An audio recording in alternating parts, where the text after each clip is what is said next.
Hello students, welcome to my channel Sarita nursing classes. आज की इस वीडियो में हम पढ़ेंगे बेड मेकिंग के बारे में। ठीक है कि डेफिनेशन क्या होती है बेड मेकिंग की, बेड मेकिंग के क्या क्या पर्पस होते हैं and types of bed. Okay, so let's continue to our topic. Bed making हमारा ये सेकेंड यूनिट का एक बहुत ही इम्पॉर्टेंट टॉपिक है। ठीक है, जिसमें सेकेंड यूनिट में मैंने बहुत सारे क्वेश्चंस आपको करवा दिए हैं। अभी बेड मेकिंग भी एक टॉपिक है, तो हम देखते हैं कि बेड मेकिंग क्या है। ठीक है, bed making is the process of keeping the bed clean. Bed making क्या है? हॉस्पिटल में एक प्रोसेस होती है जिसको क्लीन करा जाता है, नीट एंड टाइडी रखा जाता है, ताकि जब पेशेंट आए एडमिशन करके, ठीक है, या फिर हमें पेशेंट का किसी तरीके का कोई भी एग्ज़ामिनेशन करना है या तो ट्रीटमेंट करना है, ठीक है, या पेशेंट को कंफर्ट देना है, ठीक है, तो ये हमारा जो प्रोसेस होता है बेड मेकिंग का, ये किया जाता है। ठीक है, तो अभी हम बात करेंगे पर्पस ऑफ बेड मेकिंग के बारे में कि हमारा ये जो बेड मेकिंग का प्रोसेस होता है ये क्यों किया जाता है हॉस्पिटल में। ठीक है, तो ये क्यों किया जाता है, इसमें हमारा फर्स्ट पर्पस क्या है? To provide the client with a safe and comfortable to take rest and sleep. ताकि पेशेंट जब आए एडमिशन करके तो वो वहाँ पे सेफ़ तरीके से, कंफर्टेबल तरीके से रेस्ट कर पाए एंड सो पाए। ठीक है, देन क्या है? To provide to the unit और वार्ड अ नीट अपीयरेंस। यानी कि क्या होना चाहिए, जो हमारा वार्ड है जहाँ पे हम पेशेंट को रख रहे हैं वो नीट होना चाहिए। दैट मीन्स क्या, बिल्कुल ही साफ़ सुथरा होना चाहिए। ठीक है, जहाँ पे हम पेशेंट को रख रहे हैं।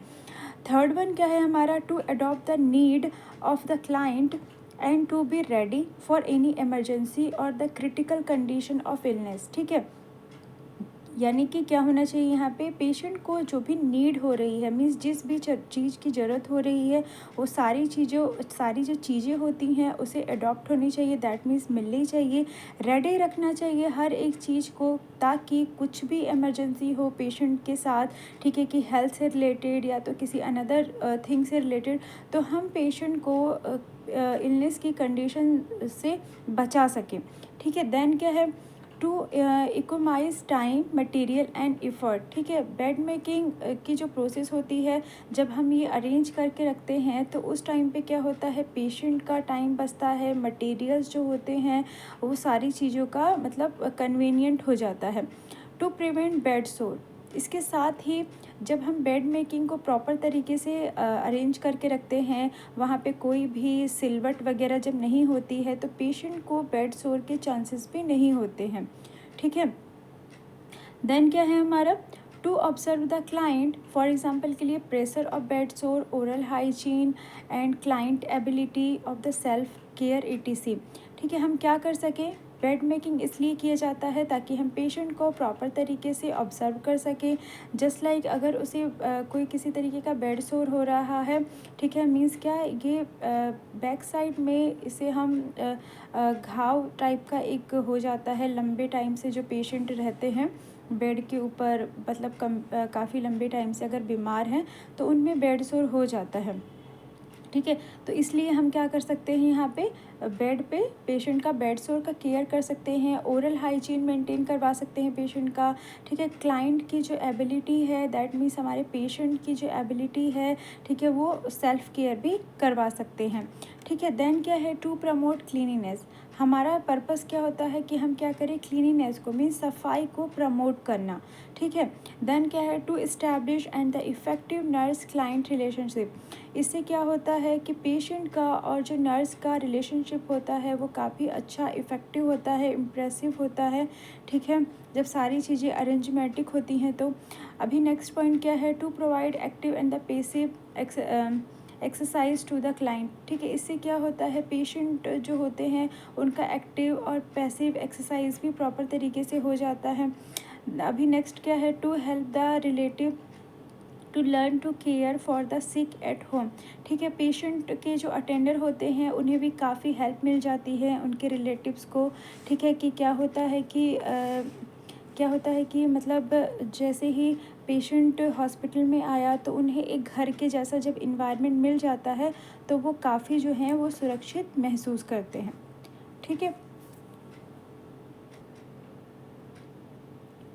अभी हमारा definition of bed making and purposes of bed making के बाद हमारा नेक्स्ट हेडलाइन आता है adaptation of bed making, otherwise types of bed making. ठीक है, इसे आप टाइप्स ऑफ बेड भी बोल सकते हैं, ये टाइप्स ऑफ बेड के नाम से आता है। और हमारा जो टाइप्स ऑफ बेड है ये कभी कभी क्या होता है कि पूरे टाइप्स को डिफ़ाइन करने के लिए बोल दिया जाता है एग्ज़ाम में, अदरवाइज़ क्या है कुछ स्पेशल कुछ पॉइंट्स को इंडिकेट किया जाता है, जैसे क्लोज बेड हो गया, ओपन बेड हो गया, कार्डियक बेड हो गया। ये कुछ बेड ऐसे होते हैं जो अलग से भी पूछ लिए जाते हैं। तो सबसे पहले हम बात करेंगे क्लोज बेड के बारे में। ठीक है, तो क्लोज बेड क्या होता है, जब पेशेंट को जब वो बेड नहीं दिया जाता है जब तक वो क्या रहता है, क्लोज बेड कहलाता है। ठीक है, तो देखते हैं इसमें a close bed is and the empty bed. ठीक है, क्लोज बेड क्या होता है, एम्प्टी बेड होता है, दैट मीन्स क्या, खाली बेड होता है ये। ठीक है, in which the top cover are so arrange. यहाँ पे क्या होता है, टॉप कवर मीन्स बेडशीट से इसे अरेंज करके रखा जाता है, that all lining beneath the spread in fully protected from the dust and the dirt while waiting. ठीक है, यहाँ पे क्या होता है, क्लोज बेड में ये खाली बेड है, देन इसके अलावा क्या है, यहाँ पे एक लाइनिंग बिनित हो रखा होता है, दैट मीन्स क्या, एक चादर बिछी हुई होती है ताकि बेड जो हो हमारा वो प्रॉपर तरीके से प्रोटेक्ट रहे हमारे डस्ट से और डर्ट से। ठीक है, और वेट किया जाता है कि जैसे ही कोई क्लाइंट आएगा, जैसे ही कोई पेशेंट आएगा तो उसे वो बेड जो है वो दे दिया जाएगा। ठीक है, which remain empty until the admission of the another client, जब तक कि हमारा जो पेशेंट है, ठीक है, वो एडमिट होके नहीं आ जाता है, जब तक वो हमारा एम्प्टी बेड या तो क्लोज बेड कहलाता है।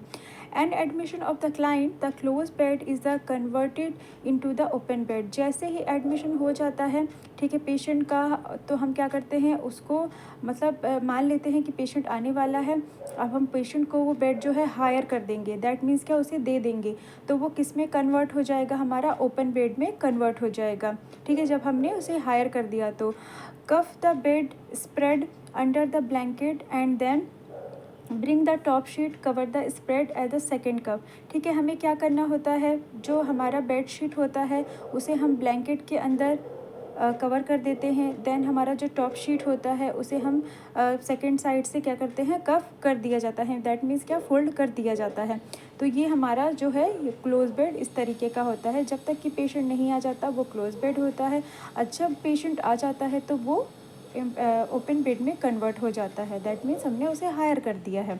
अभी हम बात करेंगे हमारा सेकेंड टाइप के बारे में, ओपन बेड के बारे में। ठीक है, तो ओपन बेड क्या होता है, the term open bed is use to design the hospital bed when it is about the occupied by the client.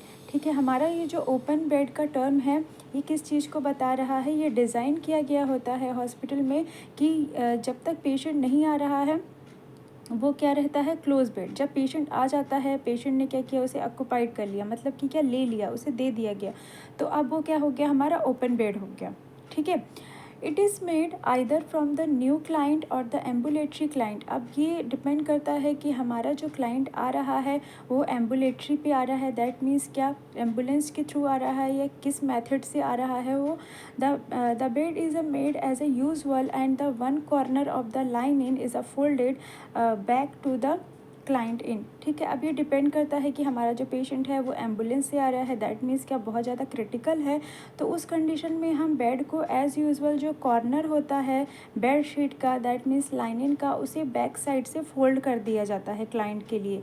ठीक है, और क्या होता है, when the client is a transferred from the trolley to the bed. अगर patient हमारा जो transfer हो रहा है बेड पे वो थ्रू द ट्रॉली के थ्रू हो रहा है, तो उस टाइम पे जो टॉप लिनन होता है, मीन्स टॉप जो हमारा लाइनिंग है, हमारा ऊपर का जो बेड शीट है उसे फन फोल्डेड कर दिया जाता है फुट के साइड से, मतलब कि क्या, पैर के साइड से। ठीक है, and one side of the bed और one side of the bed से। और कुछ हॉस्पिटल में क्या होता है, in some hospitals top linen remain fan folded at the foot. और कुछ हॉस्पिटल्स में क्या देखने को मिलता है कि जो बेडशीट होती है, दैट मीन्स जो लाइनिन होती है वो फुट के साइड से और एंड के साइड से क्या होता है, उसके फन फोल्ड कर दिया जाता है, दैट मीन्स फोल्ड किया जाता है during day time and it use the cover the client at the night. ऐसा ड्यूरिंग डे टाइम में करा जाता है और नाइट टाइम में क्या है, पेशेंट को उस बेडशीट से कवर कर दिया जाता है। ठीक है, अभी हमारा थर्ड टाइप का जो बेड है वो क्या है, एडमिशन बेड है। ठीक है, इसमें क्या होता है, the bed is a made as and the open bed. ठीक है, ये हमारा क्या है, ओपन बेड की तरह होता है। ठीक है, क्योंकि हम यहाँ पे एडमिशन ले रहे हैं पेशेंट को। The client get in the bed after a through bath and changing into the hospital dress. ठीक है, ये हमारा जो एडमिशन बेड है, इसमें हमारा क्या हो रहा है, पेशेंट आ चुका है। ठीक है, पेशेंट को बेड हायर कर दिया गया है। अब क्या हो रहा है, पेशेंट यहाँ पे बात कर रहा है, अपनी जो हॉस्पिटल की ड्रेस है उसको वो पहन रहा है। If it is the custom in the hospital, ये कब होता है, जब हॉस्पिटल का ऐसा रूल्स एंड रेगुलेशन होता है कि उससे दैट मीन्स हमारे पेशेंट को हॉस्पिटल के ड्रेस देने हैं, हॉस्पिटल का ड्रेस वियर करवाना है, उस कंडीशन में ऐसा होता है। ठीक है, a long mackintosh and the bath blanket is a put over the open bed. ठीक है, हमारा एक लॉन्ग मैकिंटॉश होता है। ठीक है, जो कि हमारे पेशेंट के बेडशीट के ऊपर इसे बिछाया जाता है। And the both blanket is put over the open board. ठीक है, और क्या है, हमारा दो ब्लैंकेट होता है जिसे पुट कराया जाता है, दैट मीन्स रखा जाता है ओपन बेड के ऊपर।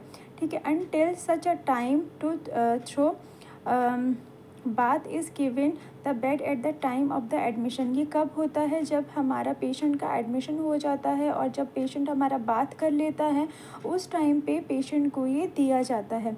After the bath the mackintosh and the bath blanket are the remove. जब पेशेंट बात कर लेता है तो उसके बाद हमारा जो मैकिंटॉश होता है, जो ब्लैंकेट होता है, उसे रिमूव कर दिया जाता है, मीन्स उसे हटा दिया जाता है। ठीक है, द बेड में be made warm bye the use of the hot water bottle. और हमारा जो पेशेंट का बेड होता है उसे गर्म कर दिया जाता है through the hot water bottle. ठीक है, तो ये हो गया हमारा एडमिशन बेड। अभी हम बात करेंगे हमारा ऑक्यूपाइड बेड के बारे में। तो ये हमारा फोर्थ टाइप है बेड का। This is the made a bed with the client. ठीक है, ये हमारा जो बेड होता है ये क्लाइंट के लिए बनाया गया है। This is made for the client who can not get out of the bed. ठीक है, ऑक्यूपाइड बेड ऐसा बेड है जिसमें हम पेशेंट को ऐसे नहीं बोल सकते कि आप यहाँ से चले जाइए। ठीक है, क्योंकि पेशेंट को वो हायर किया गया है, पेशेंट को वो दिया गया है, तो वो ऑक्यूपाइड हो गया है through the patient by the admission. ठीक है, अब यहाँ पे क्या होगा, the preparation and the after care of the client will be same as in the open bed. अब यहाँ पे क्या हो रहा है, हम पेशेंट का प्रिपरेशन कर रहे हैं, तैयारी कर रहे हैं कि पेशेंट को क्या क्या केयर हमें देना है। After care client will be same as in the open bed. जब हम पेशेंट को केयर प्रोवाइड कर देते हैं, सारी चीज़ें दे दी जाती हैं, तो वो किस में कन्वर्ट हो जाता है, हमारा ओपन बेड में कन्वर्ट हो जाता है। अभी हम बात करेंगे हमारा ऑपरेशन बेड के बारे में। ऑपरेशन बेड और द पोस्ट एनेस्थेटिक बेड और द रिकवरी बेड। ठीक है, तो यहाँ पे क्या है, हमारा ये जो इस तरीके का जो बेड होता है, पेशेंट को उस कंडीशन में प्रोवाइड कराया जाता है जब पेशेंट का किसी भी तरीके का कोई भी सर्जिकल इंसिजन कराया गया हो, जैसे डिलीवरी जो है सिजेरियन डिलीवरी कराया गया हो, या तो हार्ट की सर्जरी कराया गया हो, मतलब इस तरीके की अगर ऑपरेशनल ट्रीटमेंट वगैरह प्रोवाइड कराया जाता है, तो उस कंडीशन में हम उसे बोलते हैं ऑपरेशन बेड और द पोस्ट एनेस्थेटिक बेड। ठीक है, जिसे हम रिकवरी बेड भी बोल सकते हैं। It is one which is the prepared for the client who is the recovery from the effect of the anaesthesia following a surgical operation.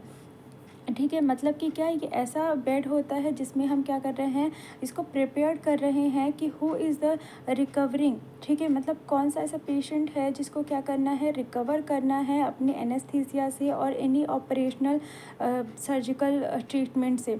ठीक है, उन्हें ये हायर किया जाता है। इसमें क्या क्या ऑब्जेक्टिव्स होते हैं, तो यहाँ पे जो हमारा ऑब्जेक्टिव है फर्स्ट नंबर का वो है to make a bed that will be comfortable and safe for the client who is the recovery from the anesthesia। ठीक है, मतलब कि ये जो हमारा बेड है पेशेंट को इसलिए दिया गया है ताकि पेशेंट वहाँ पे कंफर्टेबल रहे, सेफ़ रहे। ठीक है, और पेशेंट की प्रॉपर तरीके से रिकवरी हो पाए, जो भी हमारा एनेस्थीसिया हमने दिया था या तो किसी तरीके का जो ऑपरेशन किया था उससे रिलेटेड। अभी सेकेंड पॉइंट क्या है इसमें, to be prepare to meet any emergency. ठीक है, प्रिपेयर करके रखा जाता है कि कोई भी इमरजेंसी होती है, कि कभी क्या होता है कि पेशेंट का अचानक से किसी भी तरीके से सर्जरी करना पड़ जाता है, ऑपरेशन करना पड़ जाता है। तो ये जो हमारा ऑपरेशन बेड है या एनेस्थीसिया बेड है, इसको रेडी करके रखा जाता है कि एज़ सुन एज़ अगर हमें नीड होती है तो हम वहाँ पे किसी भी पेशेंट का जो है वो फटाफट से सर्जरी, ऑपरेशन या एनेस्थीसिया का प्रोसीजर जो है वो कंडक्ट कर पाएँ। ठीक है, अभी थर्ड वन पॉइंट है टू प्रोवाइड वार्मथ। ठीक है, वहाँ पे वार्मथ प्रोवाइड करने के लिए कराया जाता है। To protect the mattresses and the pillow and the facilitate remarking the parts as a necessary. ठीक है, उसे प्रोटेक्ट करके रखा जाता है मैट्रेस से, पिलो से, एंड वहाँ पे फैसिलिटीज़ प्रोवाइड कराई जाती है जितना भी नेसेसरी हो पाता है उतना।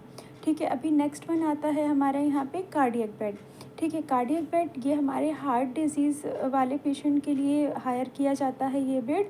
ठीक है, तो इसमें देखते हैं cardiac bed is use to help the client to the assume a sitting position. ठीक है, ये हमारा कार्डियक जो बेड है ये हेल्प करी जाती है हमारे पेशेंट के लिए कि वो क्या कर पाए, प्रॉपर तरीके से सिटिंग पोजीशन में बैठ पाए। And afford him to the greatest amount of the comfort. यहाँ पे पेशेंट को ग्रेटेस्ट अमाउंट में कंफर्ट प्रोवाइड कराया जाता है, यानी कि उसे बहुत सारी ऐसी चीज़ें प्रोवाइड कराई जाती हैं ताकि वो कंफर्टेबल तरीके से बैठ पाए, लेट पाए। ठीक है, विद द लिस्ट स्ट्रेन जब तक कि वहाँ पे है। The main purpose of the cardiac bed is to relieve dyspnoea cause of the cardiac disease. हमारे ये जो कार्डियक बेड प्रोवाइड कराया जाता है पेशेंट को, ये इस कंडीशन में कराया जाता है कि जब पेशेंट को सांस लेने में तकलीफ़ हो रही है या तो कार्डियक से रिलेटेड कोई सी डिजीज़ कंडीशन है, तो उन्हें रिलीफ दिलाने के लिए हमारा कार्डियक बेड जो है वो अरेंज कराया जाता है पेशेंट को। अब इसमें जो है हमारे कुछ रिक्विजिट्स होते हैं। ठीक है, तो रिक्विजिट में हमारे कुछ आर्टिकल्स आ जाते हैं जो हमें हमारे कार्डियक बेड वाले पेशेंट को, कार्डियक डिजीज़ वाले पेशेंट को नेसेसरी तौर पे दिया जाता है, यानी कि उन्हें प्रोवाइड कराया जाता है। ठीक है, तो इसमें हमारा articles for the open bed. ठीक है, और क्या है, एडिशनल पिलो उन्हें प्रोवाइड कराई जाती है। Back rest and the cardiac table. ठीक है, कार्डियक टेबल आता है एक। ठीक है, उसे प्रोवाइड कराया जाता है। एयर कुशन होता है, knee pillow and the foot rest. ठीक है, ये सारी चीज़ें जो होती हैं उन्हें प्रोवाइड कराई जाती हैं। अभी नेक्स्ट वन आता है हमारा यहाँ पे 7 नंबर पे fracture bed.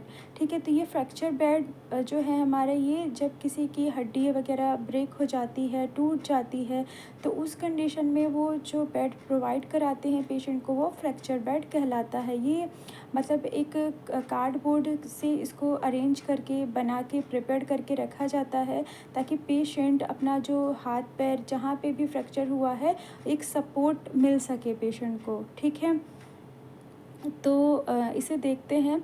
It is one which is used for the client with fracture of the trunk और the extremities to provide the frame support by the use of the frame mattress. यहाँ पे हमारा जो patient के लिए जो fracture bed use किया जा रहा है, किस कंडीशन में यूज़ किया जा रहा है कि उसका जो ट्रंक है या तो उसकी एक्सट्रीमिटीज़ है, एक्सट्रीमिटीज़ लोअर भी हो सकती है, दैन जो है वो हमारे अपर भी हो सकती है। ठीक है, मीन्स हाथ पैर कहीं पे भी किसी भी तरीके का जो भी फ्रैक्चर हुआ है वो हो सकता है पेशेंट में, तो उसे एक फ्रेम सपोर्ट दिया जाता है। मीन्स एक हल्का सा सपोर्ट प्रोवाइड किया जाता है मैट्रेस पे कि वो क्या कर पाए, रेस्ट कर पाए। फ्रैक्चर बोर्ड और द बेड बोर्ड। ठीक है, इसे फ्रैक्चर बोर्ड और बेड बोर्ड कहा जाता है। अब इसमें क्या रिक्विसाइट्स होते हैं, तो यहाँ पे रिक्विसाइट्स में क्या होता है, same as in the open bed. ये ओपन बेड की तरह ही होता है, लेकिन यहाँ पे क्या होता है, in additional the fracture board, इसमें कुछ एडिशनल फ्रैक्चर बोर्ड जो है एक गत्ते का अरेंज कर दिया जाता है ताकि पेशेंट उसके सपोर्ट से उठ बैठ सके, थोड़ा सा अपना मूवमेंट कर सके। ठीक है, अभी हमारा लास्ट वन जो बेड है वो है एम्पुटेशन बेड और द स्टम्प बेड और द डिवाइडेड बेड। ठीक है, तो ये एम्पुटेशन मतलब कि क्या, जिनके बॉडी पार्ट्स को सर्जरी करके कट कर दिया जाता है, रिमूव कर दिया जाता है। ठीक है, तो ये जो बेड होता है हमारा उन पेशेंट्स के लिए यूज़ किया जाता है। ठीक है, तो अभी ये जो पर्पस है हमारा कि एम्पुटेशन बेड का वो क्या क्या है हम देखते हैं। And amputation bed is a use after amputation of the leg और take off the weight of the bed cloth off site of the operation. ठीक है, हमारा जो एम्पुटेशन बेड है ये कब यूज़ किया जाता है, जब पेशेंट का लेग, दैट मीन्स पेशेंट का जो पैर होता है उसे कट कर दिया गया हो, या तो जो हम पेशेंट का वेट है बेड के अकॉर्डिंग, ठीक है, उसके क्लॉथ के अकॉर्डिंग उस साइड पे हम क्या करते हैं, ऑपरेशन करते हैं, इसलिए हमारा जो एम्पुटेशन बैग है वो वहाँ पे यूज़ किया जाता है। देन क्या है, to keep the stump in the good position, ताकि क्या हो, जो हमारा स्टम्प है पेशेंट का वो गुड पोजीशन में रह सके, मतलब कि अच्छी पोजीशन में रह सके, उसे प्रॉपर पोजीशन प्रोवाइड हो सके। अभी क्या है यहाँ पे, to be able to watch the stump for the haemorrhage and applied to tourniquets intensely if necessary. ठीक है, यहाँ पे क्या है पेशेंट का, कि पेशेंट को प्रॉपर तरीके से वॉच कर सके कि कोई भी एम्पुटेशन में जब किया गया है तो वहाँ पे कोई हैमरेजेस नहीं हो रहा है, अगर हो रहा है तो वहाँ पे टर्निकेट्स जो है वो फटाफट से, नेसेसरी अगर है तो वहाँ पे हम प्रोवाइड करवा सके, पेशेंट को दे सके। ठीक है, तो ये हमारे बेड के टाइप्स थे, देन हमारा ये कुछ पर्पसेस थे, अभी ये जो कंप्लीट हो गया है। अगर आपको किसी भी टॉपिक में कोई डाउट है किसी भी पॉइंट्स में, तो आप मुझे कमेंट कर सकते हैं कमेंट सेक्शन में। वीडियो अच्छी लगी हो तो लाइक करें, शेयर करें एंड सब्सक्राइब करें। Thanks for watching.